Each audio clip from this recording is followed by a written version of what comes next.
আর একটুখানি বিকেলে গল্প করছিলাম। আর আমার দিদি ভোট দিয়ে প্রথম বছর যেহেতু ভোট দিয়েছে, পাগল হয়ে যাচ্ছে খুশিতে। এখানে দেখো সবাই একসাথে মিলে বসে গল্প করছে। আসলে 1 বছর পর পর দেখা হয় তো, তাই এত আর কি গল্প। অনেকক্ষণ গল্প করার পর চলে গেলাম রেডি হতে। যেহেতু আমার দিদি শাড়ি পরেছিল আর আমি চুড়িদার পরেছিলাম, তো দিদি মেনে নেয়নি, তাই আমি বৌদির কাছে শাড়ি ভিক্ষা করে নিয়ে এসে সেই শাড়িটা পুরো সুন্দর করে সেরে চলে গেলাম দিদির কাছে। তারপরে গিয়ে দেবযানীদির পিছনে একটুখানি লেগে নিলাম। তারপরে দিদিকে বলছিলাম, দিদি একটু ক্যামেরায় হাই কর। ও ক্যামেরায় হাই করার আগে একটু নেচে নিল। আমি বলছি, যা, তোর করতে হবে না, তুই বেরো ওখান থেকে। তারপরে আমি দেখো নাচার জন্য পাগল হয়ে যাচ্ছি। আর আমার মামি, ও বাবা গো, এত বড় হাঁ করছে। আমি বলছি, মামি আস্তে হাঁ করো। তারপর আমাকে মামি বলছে, আয় তুইও একটুখানি খা। আমাকে একটু ভালোবেসে খাইয়ে দিল। সবাই আমাকে খুব ভালোবাসে, জানি না কেন। তারপর আমার বৌদি রুগী হয়ে গেছে, অনেক খাটাখাটনি হয়েছে তো।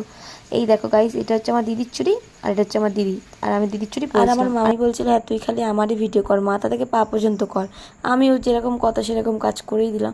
তারপরে লেগে গেছি আমি আর দিদি নাচতে। মানে কিছু হবে, আমি আর আমার দিদি নাচবো না, এটা তো হতেই